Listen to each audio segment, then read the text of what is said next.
I want to give a shout out to all my fellow brothers and sisters who are veterans.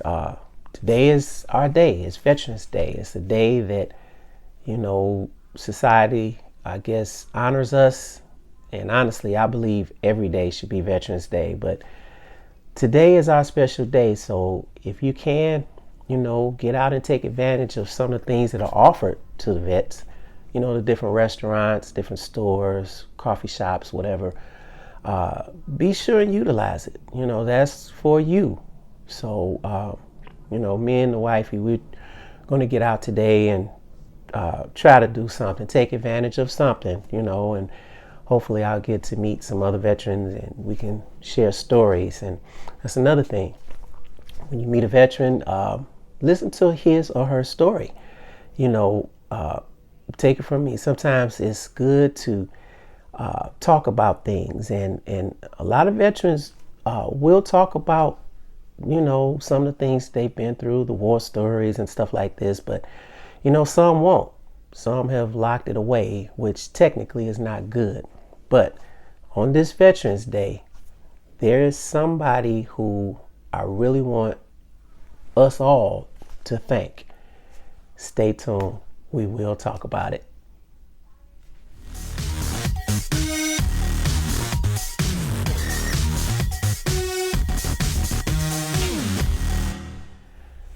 Hi, welcome back to my channel, Vet Hat Travels and Eats. I'm your host, Thomas. And today I have a special guest. This is Mini-Me. I had it done here in Vegas, but yeah, you're going to see a lot of him. I call him Little Tom, but he's going to be in several of my videos as well. Well, today, Veterans Day. But before I get to talking about what I had to talk about, please hit that subscribe button, hit that like button, make some comments. Let me know how you feel about the video. Share it. It is Veterans Day, so I'm a veteran. So I would love to hear some of your comments in the comment section below.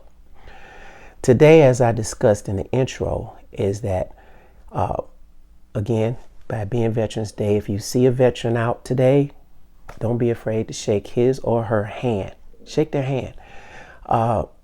Being a veteran, I know a lot of times it feels good when people approach and they say thank you for your service. And I always return thank you for thinking about me. I never really say you're welcome, because I was doing the duty that I signed up for. And what I do is I thank that person for thinking about me. So that's what I do. If you see me out in the Vegas area with this hat, because I always have my hat on. When I wear this hat, I meet so many other veterans, and it's like a magnet, because a lot of veterans won't wear paraphernalia from the military or veteran stuff. You'll never know that they were a veteran unless they told you. But when they see this, and they sometimes approach and we talk and we share stories, and I just love it. Like I said, talking about what you've been through is very, very therapeutic. And I tell you, some of their stories they're tear jerkers. They'll have you, feeling really, really bad for what they've been through. And like, I'll give you an example. They have these commercials out now about what happened at Camp Lejeune from 1987, somewhere in that area, that time period, where the water was contaminated. Now, what do you think a person who was stationed there now, what do you think is going through their mind? They got to be upset. They got to be scared. A lot of them are suffering. And it's just one of those things where really is nothing you could do at this point. But one thing you can do is just acknowledge that person, shake their hand, talk to them, listen to their story. And because they can't, there's nothing they can do to change that. And that happens a lot. I was on a ship, the USS Saratoga, and me being a corpsman, hospital corpsman, you see my caduceus right here. I worked in for a minute, I worked in the Department of Preventative Medicine. And what this does, what we did was we inspected different birthing areas, and when I wasn't on rescue duty, or when I wasn't working in sick call or wherever, because we worked everywhere. A corpsman is like a paramedic. We could do anything and everything if needed. But anyway, I had the opportunity to test the ship's water. Now I'm going to tell you, the ship's water passed. It passed because it didn't have bacteria. There were certain tests that I had to do to make sure that there wasn't bacteria in the water. But one thing that test could not do is it could not pick up. We had JP5, which is jet fuel, in the water, and you could smell it. And sometimes you could taste it, but it wouldn't show up on the test. So of course the test passed, but technically it didn't because we were drinking jet fuel. That's just real.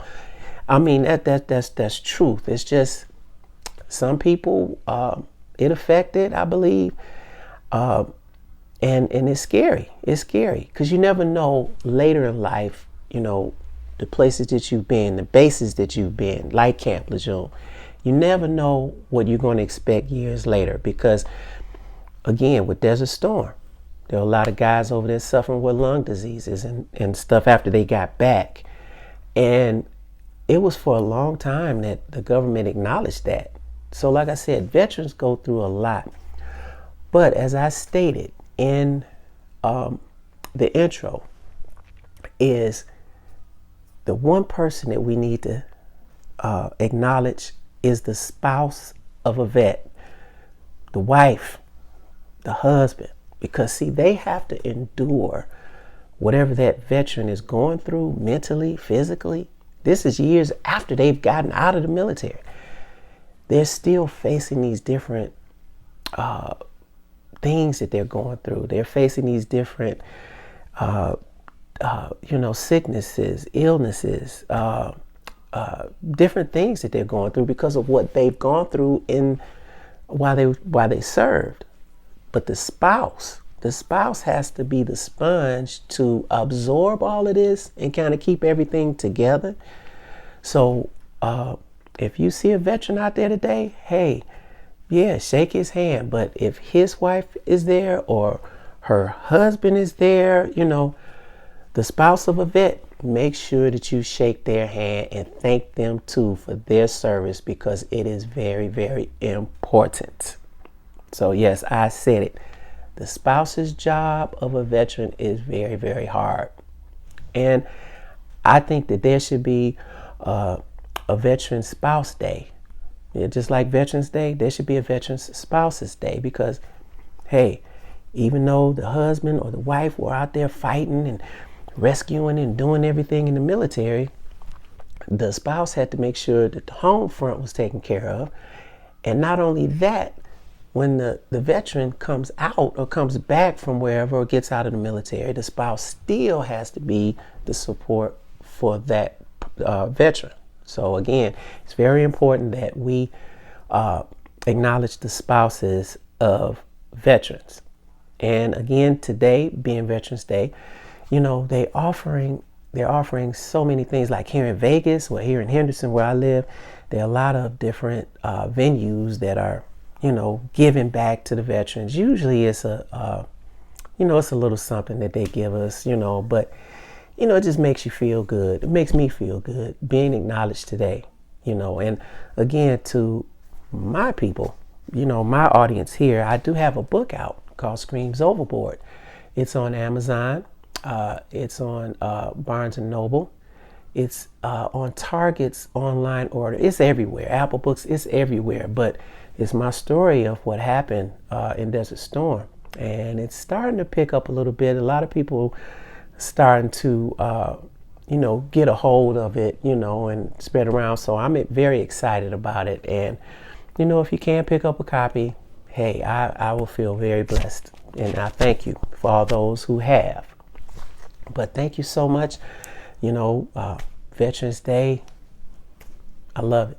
I just love talking to my brothers and sisters, finding out their stories, what they've been through. And thank you to you guys for just watching this and just, listening to this. So, yeah, in the comments below, let me know, you have a veteran in the family, or are you a veteran? Tell me about some of your encounters. If you met veterans who told you about their stories, let us know about it. I would love to hear it. All right. Thank you, everyone, for listening.